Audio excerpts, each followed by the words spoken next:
What is up, my friends? You are very welcome along to our Fulham preview here on Anfield Agenda. The Reds travel to Craven Cottage for a 3 p.m. kickoff on Sunday. I know that is unusual for it to be a 3 p.m. on a Sunday, but that is the kickoff time, meaning that we'll be live here for a watch along from 1:45 p.m. to take you through the game. Hope you can come and join us for it. As usual, we'll have our match reaction, our player ratings video, and we'll even have a late night agenda coming up that night for you. Until then, I'm going to give you a bit of an injury update from our manager ahead of the game against Fulham. We'll go through and give you the officials for the game, a fact file on our opponents. We'll talk about their form and our recent head-to-head against them. Then I'll give you my predicted 11, and of course we'll finish up as we always do with a score prediction.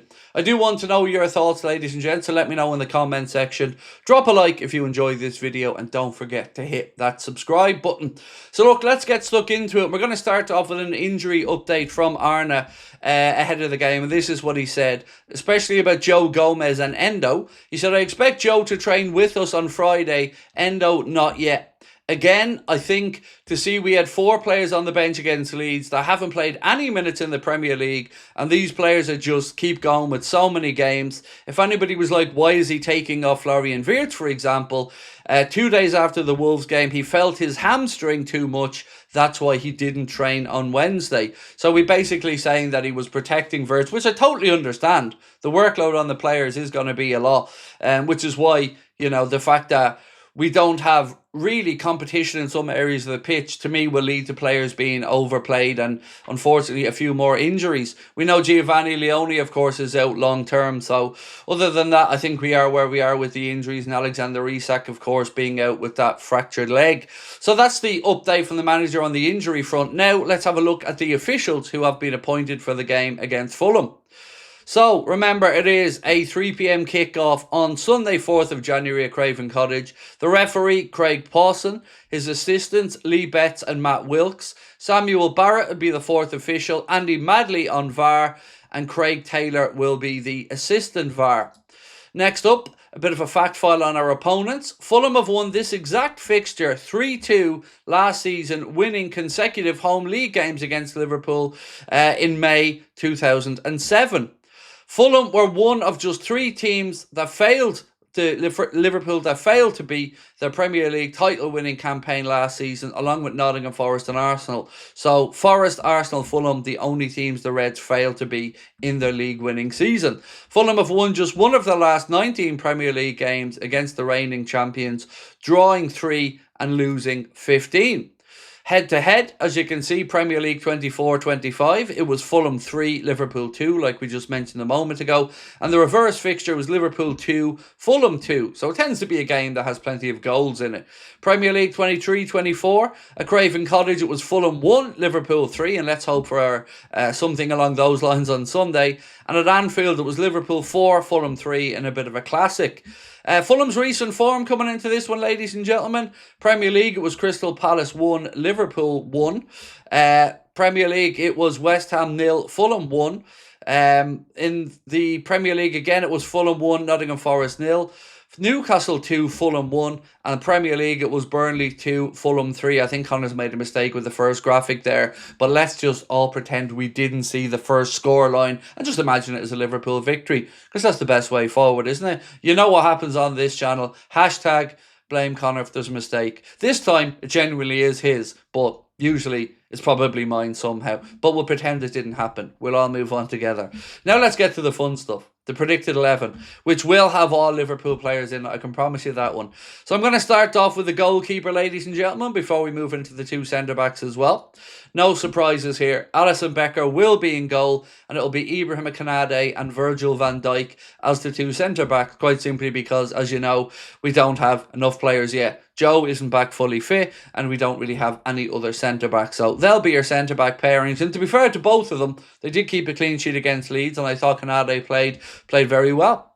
Now into the full-back positions. So as you can see, I've gone for a 4-2-3-1 system here again. And my full-back for this game would be as follows. In the right-back position, it was Jeremy Frimpong. I know we could utilise him further forward, and I'll talk through my reasoning for not doing that in this one. I mean, in short term, it's because we're away from home, and I do think we could do him in the right-back position because he has the engine to get up and down that right side. And on the other side, Milos Kerkez, because I thought we missed his intensity against Leeds United, particularly as we struggled to break them down. So my fullbacks will be on the right-hand side, Jeremy Frimpong, left-hand side, Milos Kerkez. Now, into midfield. Next up, I've gone for a deep two again of Ryan Gravenberch and Curtis Jones. There are things I would like to do to tweak this midfield up, in all honesty, but trying to stick to what we think the manager may go with here, along with something that is realistic. So the deeper lying midfielders for me, Ryan Gravenberch and Curtis Jones, and then ahead of them in the central position, Alexis McAllister. Maka hasn't had his greatest season so far, so hopefully he can start to come back into forms, come back playing himself into the type of player we know he's capable of being. And you would hope that that number 10 role suits him there, tucked in behind the striker. Now we'll move into the wider attacking positions.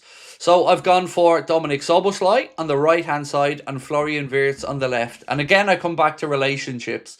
The situation with Kerkez and Wirtz and Jones down that left side is one to me that looks like it really has a promising future. Lots of good build-up play, lots of good overlapping runs, and lots of good understanding between them. I want to start building the same on the right-hand side. And I think with Frimpong behind Szoboszlai, it gives us the opportunity, if Frimpong wants to bomb forward, for maybe Gravenberch to step in and cover, or Dominik Szoboszlai to step across and cover. But I just think that gives us a greater balance than having Andy Robertson in, or let's say trying to play both of our fullbacks if we're going for the likes of Conor Bradley and Frimpong together. It leaves us a little bit open to another injury and another headache. So that's my wide attacking players. And last, of course, the centre forward. There's going to be no surprises here whatsoever. It's got to be Hugo Ekitike, but we got to be mindful of him as well. We got to make sure that we don't overplay him. So I will see a time, I would reckon, where maybe Cody Gakpo comes on or Federico Chiesa comes on later in the game to rest up Hugo Ekitike. Because the games do come thick and fast. We have 9 games alone in January, with the FA Cup game coming up as well. A bit later on against Barnsley, so we've got to keep that in mind. So once again, ladies and gentlemen, my 11, Alisson in goal, right back Jeremy Frimpong, left back Milos Kerkez, your centre back pairing of Ibrahim Kanate and Virgil van Dijk, deep line playmakers or deep line midfielders, Ryan Gravenberch and Curtis Jones, and Dominik Szoboszlai, Alexis McAllister and Florian Wirtz in behind Mr. Hugo Ekitike. Now we come to the score prediction, and again I'm going to be honest about what we're seeing and what I expect. Fulham are no mugs. Fulham got a decent, credible away draw recently again. And I think it's going to be a tough game. And in all honesty, I'm not sitting here expecting us to go and win the game. So for me, this is what I've gone for. And I think it's a fair score prediction. I've gone for it to be 2-2. You know, I think that is probably a fair reflection of the balance of where we're at and where Fulham are at. Can we turn it on and go win the game? You bet your ass we can. But I've got to be honest about what we're seeing, and I'm not seeing enough again to suggest that we're going to go there, suddenly switch it on and become the all-conquering Liverpool that we know we're capable of.